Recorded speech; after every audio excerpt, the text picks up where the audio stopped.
तर एखाद्या वेळेस पाऊस पडला शहरामध्ये तर काय होतं आयडियली? तर पाऊस थोडा जमिनीत मुरतो, थोडासा ओढा नाल्यांमधनं वाहतो आणि थोडा तळी, पाणथळ जागा ज्या काही असतात, वेटलँड्स ज्याला म्हणतो, तिथं जाऊन साचतो. आपण शहरं जेव्हा नवी शहरं आपली जी उभी राहतायत, यांनी हे तिघं वाटा बंद करून ठेवलाय. तुम्ही ज्युपिटर हॉस्पिटलची गोष्ट आठवा. दरवर्षी जवळपास 2-3 वर्षाच्या गॅपने ज्युपिटर हॉस्पिटलमधल्या आयसीयूतल्या पेशंटांना तात्काळ हलवावं लागतं कारण खाली पाणी साचून राहतंय. हे का होतंय? कारण पाण्याच्या जिरण्याच्या जागा बंद करणं, तो जी नैसर्गिक सुरक्षा कवच आहे ती आपण काढून घेतली.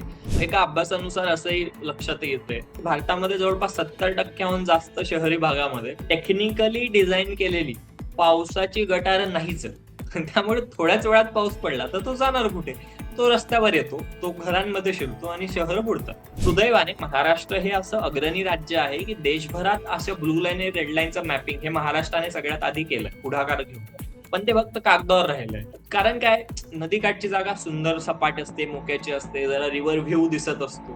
त्यामुळे बिल्डर लोकांना ही थोडी हवी-हवीशी वाटते. मग पूररेषेच्या आत पात्रालगत इमारती उभ्या राहतात आणि मग जोवर मोठा पूर येत नाही तोवर ठीक आहे. पण मग ज्या दिवशी एखादा मोठा पूर आला, तेव्हा मग ती सगळी घरं पाण्याखाली जातात.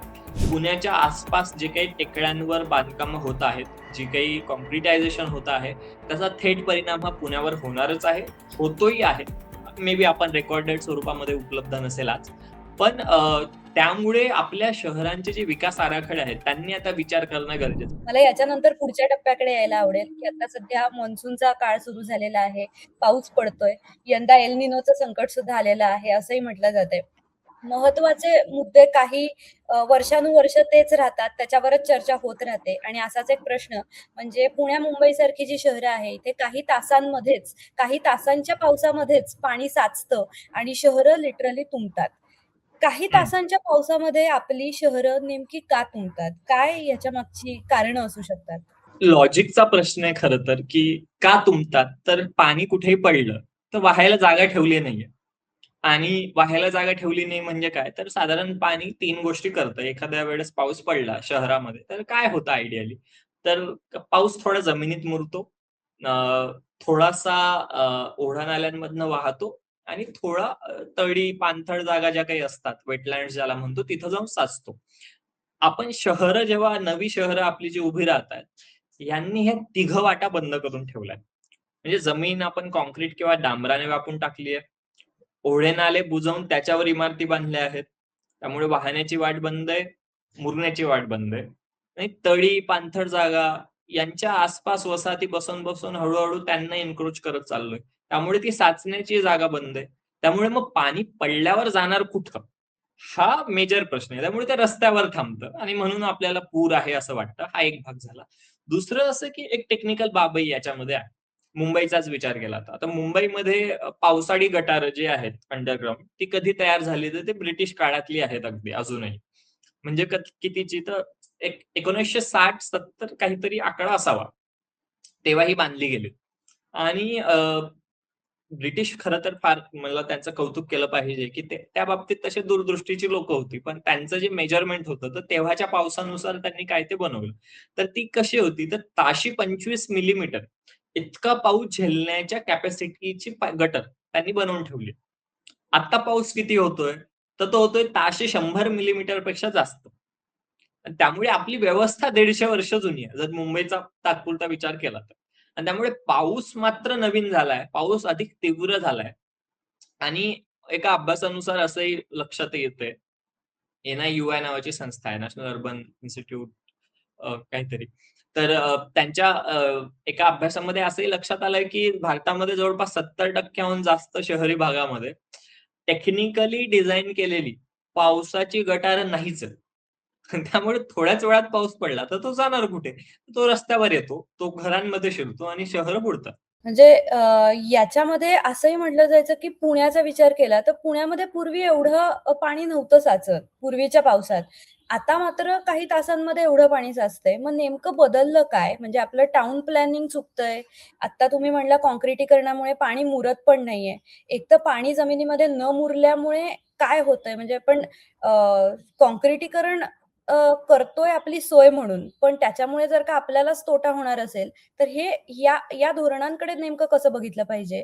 पूर्वीपेक्षा आत्ता काय बदललंय? म्हणजे हवामान बदल हा एकमेव फॅक्टर आहे का मानवी हस्तक्षेपामुळे किंवा चुकीच्या धोरणांमुळे या सगळ्या परिस्थितीला आपल्याला आत्ता सामोरं जावं लागतंय? म्हणजे सरसकट उत्तर द्यायचं झालं तर सर्व पर्याय लागू असं मी त्याला उत्तर देईल. म्हणजे काय, हवामान बदलाचा परिणाम अगदी आहे.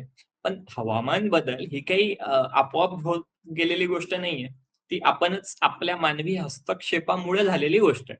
म्हणजे काय तर पूर्वी जो पाऊस दिवसभर हळू पडायचा, तेवढाच पाऊस तासाभरात पडायला लागलाय. आय-पी-सी-सी जे इंटर गव्हर्नर पॅनल आहे क्लायमेट चेंजवरचं, जागतिक स्तरावरची शास्त्रज्ञांची संघटना आहे. त्यांनी हे खूप वर्षापूर्वी सांगून ठेवलंय, की क्लायमेट चेंजचा सगळ्यात भीषण परिणाम काय असणार आहे? तर पाण्याची वेळ कमी होणार आहे. म्हणजे जितकं पाणी पडतं तितकंच पडेल. कदाचित थोडं जास्तही होईल, पण ते 2 तासात पडणारं पाणी 2 मिनिटात पडेल. आणि मग अशा वेळेस प्रिपेअर्डनेस काय असावा? त्यासाठी धोरणात्मक स्तरावर काम केलं गेलं पाहिजे. ते होतंय का? अगदी नाही. पहिलं उत्तर हे. दुसरं, पाऊस जर निरोगी इकोसिस्टममध्ये पडला. निरोगी इकोसिस्टम म्हणजे काय? जिथले ओढे-नाले मोकळे आहेत, जिथल्या जमिनीमध्ये पाणी मुरायची व्यवस्था आहे, पाणथळ जागा शाबूत आहेत, ज्या स्पंजसारखं काम करू शकतील. असं सगळं असेल, तर तिथं पाऊस तीव्र जरी असला, तरी कंपॅरेटिव्हली पावसाच्या लोकजीवनावर होणारा परिणाम हा तसा कमी असेल. पुण्यामध्ये काय होतंय? पुण्यामध्ये आपण रिव्हरफ्रंट डेव्हलपमेंट नावाचा एक सुंदर प्रोजेक्ट सुरू केलाय. सुंदर यासाठी म्हणेल, 5,600 करोड रुपये खर्च केले जातायत. हं, 5,600 करोड रुपये खर्च केल्यावर मला असं वाटलं प्रथमदर्शनी, की अरे वाह! नदीचं काहीतरी चांगलं होतंय. हं, नंतर तो अख्खा प्रोजेक्ट वाचल्यावर लक्षात आलं, की तो अख्खा प्रोजेक्ट नदीच्या काठांना काँक्रिटीकरण करण्यासाठीचा आहे.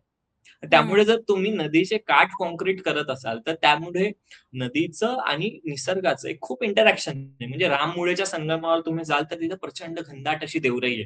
ती देवराई स्पंजसारखी काम करते. जेव्हा खूप पाऊस होतो, तुम्ही ज्युपिटर हॉस्पिटलची गोष्ट आठवा. दरवर्षी जवळपास 2-3 वर्षाच्या गॅपने ज्युपिटर हॉस्पिटलमधल्या आयसीयूतल्या पेशंटांना तात्काळ हलवावं लागतं, कारण खाली पाणी साचून राहतंय. हे का होतंय? कारण पाण्याच्या जिरण्याच्या जागा बंद करणं, काँक्रिटायझेशनमुळे पाणी वाहून जाणं म्हणजे रन ऑफ नावाची जी गोष्ट असते, तर ती असं आहे ना, की अ, एखाद्या कुंडीमध्ये आपण ग्लासभर पाणी ओतावं आणि एखाद्या फरशीवर ग्लासभर पाणी ओतावं. ग्लासभर पाणी फरशीवर ओतल्यावर ते सगळीकडे पसरत जातं. कुंडीत ते पाणी ओतल्यावर ते मुरतं. तर तसं ते आपल्या जमिनीबाबतही होतंय. सो जी नैसर्गिक सुरक्षा कवच आहे, ती आपण काढून घेतली. आणि दुसरं, की आपल्या नियोजन शून्यतेचा हा सगळा परिणाम आहे. त्यामुळे काँक्रिटीकरणामुळे जमिनीत पाणी न मुरल्याने परिस्थिती गंभीर होती का? तर दुहेरी होते. म्हणजे एकतर पाणी जमिनीत मुरत नाही. दुसरं, जमिनीत पाणी मुरत नाही, पण तीच शहरं या पाण्याला, जमिनीतल्या पाण्याला पिण्यासाठी प्रचंड वापर होतो. पुण्यामध्ये आता जेव्हा टंचाई निर्माण झाली, तेव्हा अनेक लोकं ही टँकरने पाणी पित होती किंवा स्वतःच्या बोरवेलवर पाणी पित होती. हे टँकर कुठून भरून येत आहे? हे बोरवेलवरनं उपसले जात आहे. आणि त्यामुळे हे झाला दुसरा भाग. तिसरा भाग असा, की हे काँक्रिटायझेशनमुळे अ, प्रचंड उष्णता धरून ठेवतं आणि त्यामुळे हीट आयलँड इफेक्ट सारखे जे प्रकार आहेत ते वाढत आहे. म्हणजे एक खूप जुनी गोष्ट आहे. जुनी म्हणजे एक 100 वर्ष जुनी. अ, जेव्हा ब्रिटिशांचं राज्य होतं पुण्यामध्ये आणि पुण्यामध्ये कॅन्टोन्मेंट आहे. सो असं एक माझ्या मार्गदर्शकांनी मला एकदा सांगितलं, की जेव्हा पुण्यामध्ये एखादा मिलिटरीचा अधिकारी बदली होऊन यायचा, तेव्हा त्यांना एक पेटीमध्ये किट मिळतं. त्यांच्या सगळ्या आवश्यक वस्तू वगैरे. ज्या मिलिटरीकडून त्यांना प्रोव्हाईड केल्या जायच्या. तर त्यांना पंखा वगैरेच्या ज्या गोष्टी होत्या, तर त्या काढून घेतल्या जायच्या. जेव्हा ते पुण्यात यायचे तेव्हा. त्याचं कारण काय? तर पुणे हे इतकं थंड शहर होतं, की पुण्यात पंख्याची वगैरे गरज पडणार नाही. असं त्यांना वाटायचं किंवा अशी तेव्हाची परिस्थिती होती. आणि अजूनही जर तुम्ही कोरेगाव पार्कचा थोडा बहुत भाग जो आहे, तो जर जाल तर अजूनही ते तुम्हाला जाणवतं, की खरंच गरज नाहीये. इतकं थंड वातावरण असतं. पण आज त्याच कोरेगाव पार्कमधल्या नदीकाठच्या झाडांना काटून तिथं काँक्रिटायझेशन करून असे घाट बनवायचे आहेत, की तिथं बसून मग छान अम्युजमेंट वगैरे होईल असं वाटतंय आपल्या सरकारला. आणि खरं पाहायला गेलं तर त्या नदीची परिस्थिती अशी आहे, की तिथं कोणी 5 मिनिटं उभं राहू नाही शकत, इतकी गटार आहे. त्यामुळे ते म्हणजे भीषण प्रश्न आहे. सर, पूर रेषा असेल किंवा नदीपात्र असेल, पूरक्षेत्रामध्ये जी बांधकामं आता होतायत, वाढतायत, याच्यामुळे काय धोका उद्भवू शकतो? 2 प्रवाह असतात. एक आहे की नदी दरवर्षी जिथं वाहत राहते, दरवर्षी हं, सामान्य प्रवाह जो नदीचा असतो, ती एक लाईन आहे. त्याला आपण निळी रेषा म्हणतो, की ब्लू लाईन आहे. हं. आणि दुसरी असते एक रेड लाईन. रेड लाईन म्हणजे काय? तर अनेक वर्षांपर्यंत पाऊस जिथपर्यंत येऊन गेलाय, म्हणजे मागच्या 25 वर्षात इथपर्यंत पूर येऊन गेलाय, तर त्या हां. Red line. हं. सुदैवाने महाराष्ट्र हे असं अग्रणी राज्य आहे, की देशभरात अशा ब्लू लाईन आणि रेड लाईनचं मॅपिंग हे महाराष्ट्राने सगळ्यात आधी केलंय, पुढाकार घेऊन. पण ते फक्त कागदावर राहिलंय. कारण रेड लाईनचा दुसरा अर्थ हा होतो, की तुम्ही रेड लाईनच्या आत बांधकाम करू नका. कारण ही नदीची जागा आहे, ती तुम्हाला तात्पुरती उधार मिळाली वापरायला. नदीला जेव्हा वाटतं, तेव्हा नदी परत तेवढी पसरते. तिचा पात्र हं, वापरते आणि परत जाते. तर हं. तुम्ही तिथं काँक्रीट किंवा बांधकाम करूच नये, असा शासन दरबारी कायदा आहे. पण तो फॉलो होत नाही, ही पहिली गोष्ट. कारण काय, नदीकाठची जागा सुंदर सपाट असते, मोक्याची असते, जरा रिव्हर व्ह्यू दिसत असतो. त्यामुळे बिल्डर लोकांना ही थोडी हवी-हवीशी वाटते आणि मग पूररेषेच्या आत पात्रालगत इमारती उभ्या राहतात आणि मग जोवर मोठा पूर येत नाही तोवर ठीक आहे. पण मग ज्या दिवशी एखादा मोठा पूर आला, तेव्हा मग ती सगळी घरं पाण्याखाली जातात. मग 2019 मध्ये कोल्हापूर, सांगलीमध्ये किंवा पुण्यातही आपण जे पाहिलंय, की पूर रेषेमध्ये बांधकाम म्हणजे धोका आहे.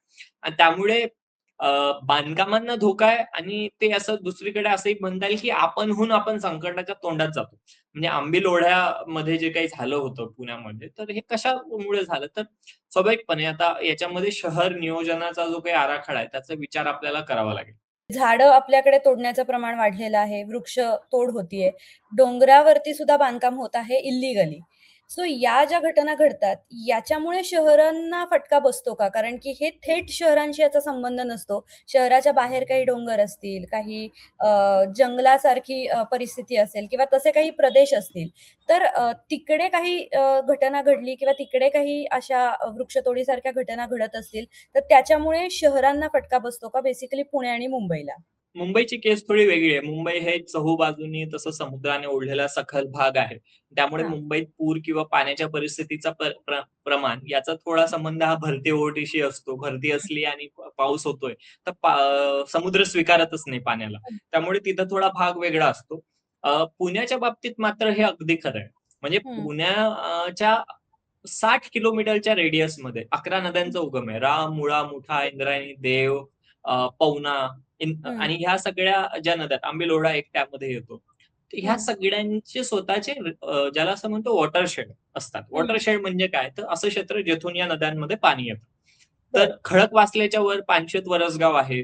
इकडे पवना, मुळा, मुठा याचा जो वरचा भाग आहे, हं, इथं सध्या पर्यटनाच्या दृष्टीने अनेक बांधकामं होत आहेत. हं, आता इथं काय होतं, की पी-एम-आर-डी-ए किंवा अशा काही ऑथॉरिटी नावापुरत्या आहेत, ज्या म्हणजे खरं तर त्यांचं काम हे तिथल्या प्रक्रिया सुलभ करणं, कायद्यामध्ये आणणं असं असतं. पण ते सुलभ करण्याऐवजी अडचणीच वाढवत राहतात, असं माझं स्पष्ट मत आहे. पण एखाद्या ग्रामपंचायतीमध्ये कुठं बांधकाम होतंय, तर त्यावर त्याच्या काही मर्यादा नाही. म्हणजे शहरामध्ये बघा एफ-एस-आय असतो, की इतकं बांधकाम तुम्हाला करता येईल, तितकंच बांधकाम तुम्हाला करता येईल. गावांमध्ये असे नियम कागदावर असतात. म्हणजे ते कुणी सीरियस घेत नाही या गोष्टींना किंवा सीरियस घेण्यासाठी मुळात एखाद्या ग्रामपंचायतीकडे तेवढी ऑथॉरिटी लागते.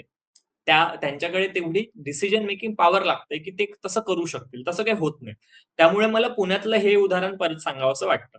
रिव्हरफ्रंट डेव्हलपमेंटवर आम्ही खूप वर्षापासून झगडत आहोत सरकारशी आणि हे जे रिव्हरफ्रंटचं जेव्हा प्लॅनिंग झालं, तेव्हा त्यातला एक भाग होता, की नदीचं पात्र थोडं अरुंद करणं, हा त्यातला एक भाग होता. कारण जे काँक्रिटायझेशन करण्यामध्ये नदीचं पात्र छोटं होईल, असं ते होतं. मग आमचं असं म्हणणं होतं, की 2014 साली टेरी नावाची संस्था आहे, the energy and resources institute Delhi. यांनी महाराष्ट्र शासनासाठी क्लायमेट चेंजचा अभ्यास केला.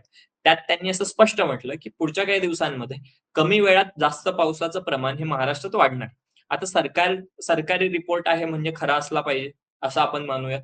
दुसरं असं, की मग हे होत असताना जर पात्र अरुंद केलं, तर मग ते पाणी वाहून कसं जाईल? हा आमचा प्रश्न होता. तर त्यावर मग मांडणी अशी केली, की नाही, आम्ही वरच्या भागात कॅचमेंटमध्ये होणारा पाऊस मोजला आहे आणि त्यानुसार पाणी सोडल्यावर काही अडचण नाही, असं त्यांचं म्हणणं होतं. मग मी त्यांना म्हटलो, की आत्ता जेव्हा आपण हे मोजतोय, तेव्हा खडकवासल्याच्या वरचा भाग, पानशेतचा वरचा भाग, हा अजूनही मातीने पसरलेला आहे. तिथं जेव्हा पुण्यासारखं काँक्रिटायझेशन सुरू होईल, तेव्हा रनऑफ जो आहे, रनऑफ म्हणजे पावसाचं वाहून येणारं पाणी, ते वाढणार आहे आणि तेव्हा अचानकपणे एवढं पाणी वाढल्यावर कुठे जाईल? त्यामुळे जेव्हा कॅचमेंट मध्ये जो काही होतोय त्याचा थेट संबंध आहे. म्हणजे नदीचा विचार केला ना तुम्ही, तर नदी ही काही एक तुकड्या तुकड्यांमध्ये पाहण्याची गोष्ट नसते. म्हणजे नाईल नावाची नदी आहे. नाईल 2 आहेत, ब्लू नाईल, व्हाईट नाईल. पण ती इथिओपिया नावाचा एक गरीब देश आहे, आपला मित्र आहे जुना. तिथून सुरू होते इथिओपिया, सुदान आणि मग इजिप्त अशी ती जाते. इजिप्त 80% हे नाईल नदीवर जगतं. कारण इजिप्तमध्ये वाळवंट आहे, पाऊसच नाहीये, जे काही परिस्थिती आहे. तर इथिओपिया आता एक छोटं म्हणजे तसं पाहायला गेलं तर फार मोठं एक धरण बांधतंय. ग्रेट इथिओपियन रेनेसान्स डॅम असं त्याचं नाव आहे. बांधलं गेलंय जवळपास. डिक्लेअर केलं त्यांनी गेल्या 2 महिन्यापूर्वी. आता खाली म्हणजे 2 देश सोडून खाली असलेल्या इजिप्तला चिंता पडली की आमचं काय होईल? कारण नदीची परिसंस्था ही बॉर्डर बघत नाही. नदीची परिसंस्था ही कुठल्याही प्रांताच्या सीमारेषांमुळे विभागली जात नाही. ती तशीच राहते आणि त्यामुळे जेव्हा ज्याला कॅचमेंट म्हणतो किंवा ज्याला वॉटरशेड म्हणतो, तिच्यात डाउनस्ट्रीम, अपस्ट्रीमचा जो काही भाग आहे, तो कायमच राहतो आणि त्यामुळे अपस्ट्रीममध्ये जे काही होईल त्याचा परिणाम डाउनस्ट्रीमवर होणार आहे आणि डाउनस्ट्रीममध्ये जी लोकं आहेत, त्यांना आणि अपस्ट्रीम मधल्या लोकांना हा समन्वय साधत राहावा लागणार आहे. त्यामुळे पुण्याच्या आसपास जे काही टेकड्यांवर बांधकामं होत आहेत, जी काही काँक्रिटायझेशन होत आहे, त्याचा थेट परिणाम हा पुण्यावर होणारच आहे, होतोही आहे. मे बी आपण रेकॉर्डेड स्वरूपामध्ये उपलब्ध नसेल आज. पण त्यामुळे आपल्या शहरांचे जे विकास आराखडे आहेत, त्यांनी आता विचार करणं गरजेचं आहे. म्हणजे फक्त रिंग रोड बनवणं ही काही पी-एम-आर-डी-एची जबाबदारी नाहीये. त्यांनी असा ह्याही प्रश्नाचा तितका सखोल पद्धतीने अभ्यास केला पाहिजे आणि त्यावर उपाय शोधले पाहिजेत. म्हणजे हे असं आहे की आता माहिती आहे, आय-पी-सी-सी सांगतंय, 2014चा महाराष्ट्र शासनाचा रिपोर्ट सांगतो आहे, की पावसाचं प्रमाण असं-असं होणार आहे. क्लायमेट चेंजचे हे परिणाम होणार आहे. म्हणजे मला माहिती सगळं आहे. त्यावर कृती मी काहीच करत नसेल, मग ते बधीर होण्यासारखं आहे आणि बधीर म्हणून जर आपल्याला राहायचंय, तर मग भोगा. तर शेवटच्या टप्प्याकडे येते मी. मुंबईतला आपण सगळ्यात जास्त उदाहरण जे दिलं जातं ते 26 जुलै 2005 चा आलेला पूर. तर या पुरातनं आपण काय शिकलो आणि कोणत्या चुका आजही आपण करतच आहोत? काय शिकलो या प्रश्नाचं खरं उत्तर आहे ना, काहीच शिकलो नाही असं आहे. म्हणजे हे थोडंसं ब्लंट वाटू शकेल, पण अ, शहरी पुराची चर्चा आहे ना, अ, मुंबईचा जो काही पूर मिठी नदीचा झाला त्याशिवाय पूर्ण होत नाही. पण म्हणजे काहीच तासामध्ये बराचसा पाऊस झाला आणि जवळपास 500 पेक्षा जास्त लोकं मृत्युमुखी पडली त्या सगळ्यामध्ये. हजारो करोडोचं नुकसान झालं जीविताचं, मालाचं. पण त्यातून काय शिकायला हवं होतं, तर एक तर नदीने कहर केला. नदीने तिचं अतिक्रमण जिथं-जिथं होतं, कचऱ्याने जे आपण गुदमरून ठेवलं होतं तिला, ते सगळं साफ करायला लागलं आणि माधवराव चितळे, डॉक्टर माधवराव चितळे यांच्या अध्यक्षतेखाली एक समिती नेमली गेली होती. तथ्य शोध, काय फॅक्ट्स आहेत ते शोधायचे. तिने हे स्पष्टपणे सांगितलं, की हं, ही आपत्ती नैसर्गिक आपत्ती नाहीये. त्या हं, रिपोर्टमधली वाक्य आहेत, की ही आपत्ती नैसर्गिक आपत्ती नाहीये. ती नियोजन शून्य विकासामुळे तयार झालेली आहे. आणि त्यामुळे मिठी नदीचं विकास प्राधिकरण उभं राहिलं, की आपल्याला हे वाचवायला पाहिजे वगैरे, वगैरे. 1000 चौरस मीटरहून मोठ्या भूखंडावर जल पुनर्भरण सक्तीचं झालं वगैरे अशा गोष्टी झाल्या. पण हे धडे कागदावर नोंदवले गेले आहेत. म्हणजे खरा प्रश्न आज 20-25 वर्ष झाली त्या गोष्टीला असाच आहे, हं, की अनेक चुका ज्या तेव्हा केल्या होत्या किंवा तेव्हा होत्या, त्या अजूनही तशाच आहेत. मिठी नदीवर आजही कोट्यवधी रुपये खर्च होतात. अनेक हं, टेक्नॉलॉजी आणते मुंबई महानगरपालिका, राज्य शासन. पण अजूनही पावसामध्ये ती नदी फुगते. हं, नाल्यामध्ये अजूनही अतिक्रमणं पूर्णपणे हटलेली नाहीयेत. काँक्रिटीकरण उलट वाढतच जातंय. त्यामुळे पाणथळ जागा बुजवल्या जातायत. नवी हं, मुंबईमधले तुम्हाला माहीत असेल, काही परदेशी पक्षी येतात आणि त्यांना पाहण्यासाठी भयंकर गर्दी हो. होते. त्या हं, पाणथळ जागेला नवीन डेव्हलपमेंट प्लॅनमध्ये रेसिडेन्शियल झोनमध्ये किंवा ज्याला असं म्हणू काँक्रिटायझेशनसाठी तिथं परवानगी दिली गेली. अशाही गोष्टी हं, झाल्या. अनेक लोकं त्याच्या विरोधात गेलीत आणि मग नंतर ते मागे घेतलं गेलं. म्हणजे गेल्या काही वर्षात मुंबईमध्ये काय झालंय, तर त्या दिवसाच्या 1/तृतीयांश पाऊस जरी पडला, आपण हं, मिठी नदीचा तो 2005-6 ची गोष्ट जर आठवली, हं, तरीही मुंबईत तुंबते हं. आजही. त्यामुळे म्हणजे ओपन मॅनहोल्स आहेत. हां. कितीतरी आता ते फार गमतीची गोष्ट घडली, की महापौर स्वतः पाहायला गेल्यात आणि त्यांच्या समोरच एक अधिकारी त्यांचा त्या मॅनहोलमध्ये खाली पडला वगैरे, वगैरे. तर म्हणजे अ, कसं पाहायचं याच्याकडे, तर मी असं पाहतो, की आपण याचं स्मारक बनवून ठेवलंय. बरं. की छान आहे. आपण जाऊ, अभिवादन करू. अरे, अरे, मिठी नदीचं असं झालं होतं. आपण यातनं काही शिकलं पाहिजे. पण ते तेवढंच आहे. त्याचं प्रत्यक्षात काही होतंय का? असं काही होत नाहीये. हां. बरं. खूप इंटरेस्टिंग सर माहिती दिलीत तुम्ही. म्हणजे इथेनॉलपासनं आत्ताच्या पावसातले आपल्याला शहरांना भेडसावणारे प्रश्न, या दोन्ही मुद्द्यांवरती आपण आत्ता चर्चा केली आणि खूप इंटरेस्टिंगली सोप्या भाषेमध्ये तुम्ही या सगळ्या संकल्पना डिकोड करून सांगितल्या. त्यामुळे पुन्हा तुमचे आभार मानते मी. प्रेक्षकांनाही आवाहन करते, की तुम्हालाही या सगळ्या संदर्भात काही प्रश्न असतील, तर कमेंट करून आम्हाला नक्की विचारा आणि अशाच इंटरेस्टिंग कंटेंटसाठी पाहत रहा ऑडिबल.